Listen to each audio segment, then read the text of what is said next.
Yeah, it is the NED Whisky Tasmania SuperSprint press conference. We have our three drivers and joined by their team representatives, Simon Brookhouse from Tickford.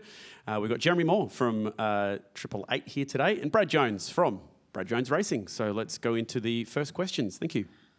Connor from V8 Sleuth. Brad, I'll start with you, as always. Thanks. Was this how badly did you guys need this result, I guess? I think everyone needs to be on the podium from time to time, so pretty badly. But I think we've had a really tough year, and it's. But from the minute we got here, I felt like the cars were pretty fast, and we got caught out a little bit with conditions yesterday.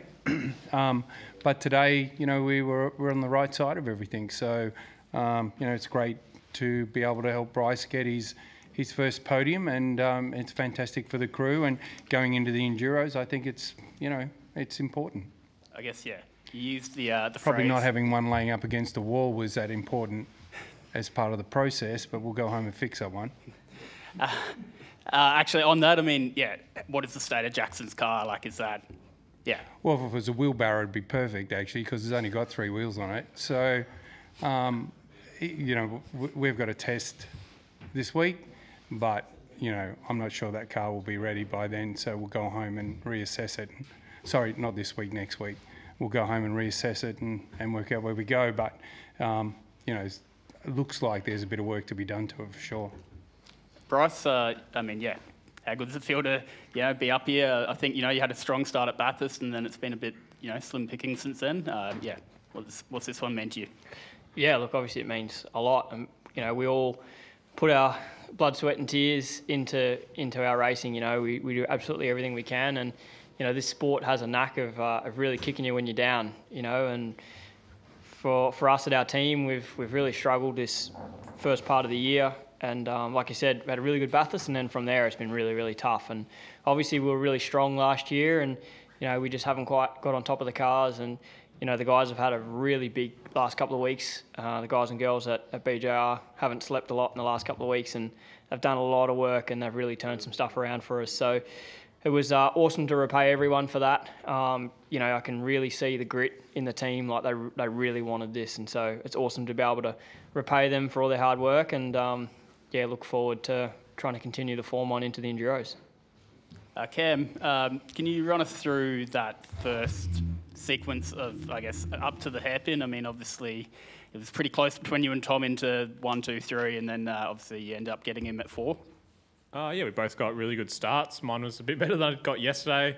But yeah, he had obviously the inside for turn 2. So didn't fight him too hard. And going into turn 4, I was kind of more just looking at Will and seeing if he was going to throw it up the inside or do something like that. And Tom's obviously just snagged the front, gotten in a bit deep on cold tyres, and that was about it. JJ, what do you make of this weekend? Obviously sort of stemmed the momentum shift a bit. Yeah, exactly. Today probably didn't qualify as well as we wanted on both cars. At the end, we were pretty strong through the qualifying sequences until then. The race was, looking okay. We had almost had a 2-3, so we'll go back and have a look and see what we could have done better there, if we could have done better. But good result for Will. Stem the bleeding a little bit on the points from Will and Chaz, and coming back on the podium. But still a lot of work to do to make sure we're as strong as we were at the start of the year. And 2 biggest events coming up, we need to perform there. So still a lot of work to do, and hopefully we'll turn that around and get back on the winners step as soon as we can. And obviously your 2 guys were racing pretty, I think, respectfully. But do you almost rue not switching their places around, given what happened? Yeah, well, as a team, we always like our drivers racing. We don't want to lock the race down and make it boring for the fans. At the end of the day, we're an entertainment business, so we want to make sure that we're putting on a good show and allow the drivers to do what they can for their own championship. But we'll go back and have a look and see if we could have done anything better there or not. It's always hard. It's always a tough decision to call a switch or not in the heat of the moment. You're never going to get right 100% of the time. The main thing is to allow them to race as much as they can and leave it on the track and less in the pit bunker.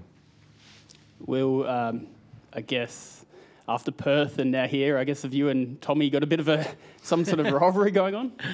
I don't actually mind the guy, but you know, it was just one of those things. I turned in at the hairpin, just my normal line, and copped a massive whack. I nearly got turned around there and then copped another one on the exit. And I sort of thought, you know, knowing what we know as drivers, I sort of thought he'd actually probably let me go and then pass me the next lap. He had more pace on me and he just kept racing me alongside me. So we got into it down at turn 6 and, you know, got him at the last corner and he ran off. So unfortunate there. And then I had a flat spot from the first lap that was quite bad. Reynolds tried lunging, moved to try and look down the inside at turn 6 on the first lap, and I flat spotted a front trying to cover that, and pretty much just got worse and worse as the race went on, and that's how Tom started coming back at me. And then after we had our exchange, it was still getting worse, and it's hard. I thought 6 laps to go, I can probably keep Brock behind me and finish in second, and I thought I could cool my tyres back down, but it just didn't work that way, and really unfortunate that pretty much, I guess, when Brock was about to pass me, I sort of stuffed up there and ran wide at the hairpin, and Brock was turning under me. Thomas just, I think, locked the front and hit him.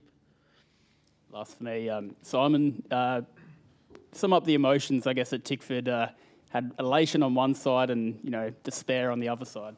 Yeah, look, it's a tough day for Thomas particularly. He's hurting. He had every chance he put on pole, but look, we're a great team. And when the guys put it on the front row today, they were both as happy for each other, which is important, and we're happy as a team. But I think what's really important is the boys are driving really well and the cars are really quick at the moment, so we're competitive every time we roll out. Cam's having a great year. He's had, leading pole, winning races, and Thomas is just getting better and better. And whilst he'll go away today really disappointed, I think from a team we're really proud of him.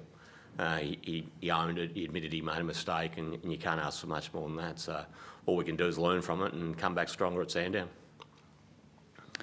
Andrew Van Leeuwen from Speak FA. Cam, I think after Perth you said, we were talking about the title and stuff, and you said maybe you're hanging on by your fingertips. Do you still sort of feel like that's the case? There's some big scoring opportunities coming up. You're in good form. Is it kind of... I've probably got my fingertips and now my little finger on it as well, so it's getting closer, but still a long way to go, and there's still a lot of racing to be played for. Obviously, we've got the Enduros, 2 big races. Usually we go pretty strong there, so we'll just see where we end up.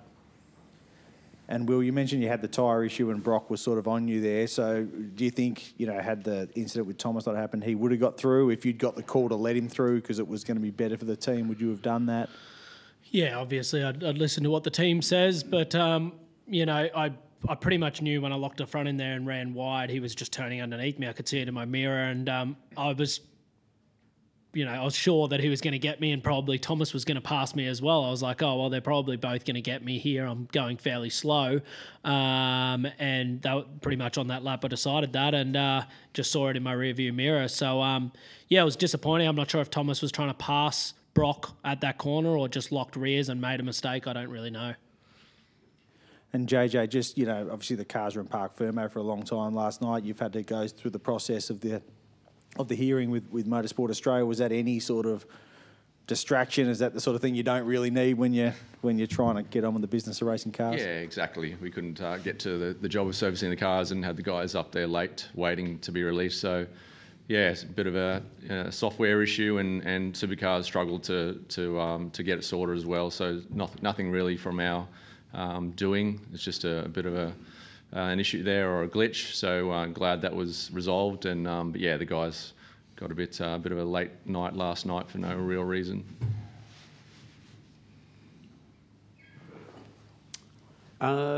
Jeremy. Okay, go for it, mate. You go for it. Jacob Stamen is AAP. Will, obviously, not the win today, but after 5, races without a podium, like how much confidence do you get out of this one? We had 5 races without a podium. Was it? No, I don't think so. Is that right? Oh, Sydney podium, in Sydney. Yeah. My mistake. That's all right. No matter what, it was good to get on the podium. You always want to. I think we've been on the... I thought, geez, I'm doing a lot worse than I thought I was. We've been on the podium, I think, every round this year so far, so that's been really positive. So, yesterday was unfortunate with the red flag. We really wanted to turn it around today because I feel like, not that we've been we've been in a little bit of a slump, but it's also just been due to unfortunate circumstances. Yesterday, qualifying 15th, we shouldn't have been there, but it felt like a disappointing day due to that. So we really wanted a strong day today to feel like we bounced back, and fourth in quali was great. It's so tight in those qualifying sessions. It can go either way. You could be first or you could be sixth. You don't know. So, I was stoked to get second. It was a tough race. Like I say, I didn't feel at the end like I had the pace, and we'll go back and review that. But yeah, definitely feel more confident going into Enduros after getting another podium. Dive into a couple more little pieces to clean up here. Jeremy, obviously emotions run pretty high at these events, and Thomas wanted to come by and have a quick word with Brock at the end of that one and was denied entry into the garage. Just your thoughts on that moment? Yeah, I was just say it's a heat of the moment. Emotions are running high. So, we look back and see what actually transpired. It was just a pure mistake or whatever. But yeah, for sure. We get upset when we lose a 2-3, regardless of the scenario, but being promptly from a influence from an outside team or another team, that sort of, you go into defence mode. So we'll go back and see, if what the cause was. But at the end of the day, we got taken out. We're not happy about that, so it's natural, I think. Simon, if a driver wants to come and apologise at Tickford, are they welcome?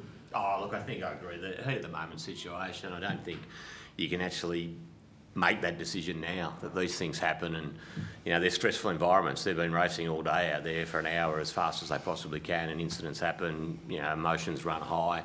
I'd like to think that we'd be welcoming if someone wants to apologise and own up, but you just don't know until it actually happens. I mean, I think the important thing is that from our team's perspective, that our driver knows he's made a mistake, he's admitted it, and we move on to next time. Yep. Brad, we saw a pretty fired up Andre Heimgartner yesterday and into today as well. Just your thoughts on Yeah, it was a bit lucky they didn't pin him down and waterboard him down at Team 18, isn't it? Look, drivers get a bit worked up and they're big boys. I'm happy enough for them to sort it out themselves. Fair enough. Copy that. Any last questions from the press here today? You got more? Yep. Can we get that mic over? Thank you. And Bryce, just coming back to what worked so well for car 14 this weekend? I think you were sort of leading the BJR charge all weekend. I guess, yeah. Why was the car 14 really on song? I think we just stuck to our guns this weekend, and the car rolled out pretty strong. I think Andre was really strong as well, but he had a slight mechanical issue in the first practice session, which sort of set him back. And with that 1 hour practice session, when you have a problem like that and something doesn't work out, you're stuck with it. And then obviously practice on 20 minutes of practice the next day is almost useless to you. So it's pretty tough. He started the weekend sort of behind a little bit. But our car honestly hit the track and it was really good all weekend. And, we've made some small changes over the weekend with it. But I think, just having confidence in that the car's got speed, we didn't have to go searching too far to find it. Because I feel like other rounds this year, we've thrown the kitchen sink and some at it. And as a driver, it's tough to work out how to even drive the thing when every time you hit the track, it's so different. So it just worked well for us this weekend, and Phil did a really good job tuning the car, especially in qualifying there. He made a couple of changes which I wasn't so sure about, and he was right, and the car went good. So just a big credit to him and the rest of the team. Cool. All right, I think we're done here. Thank you very much for your time, gentlemen, and congratulations.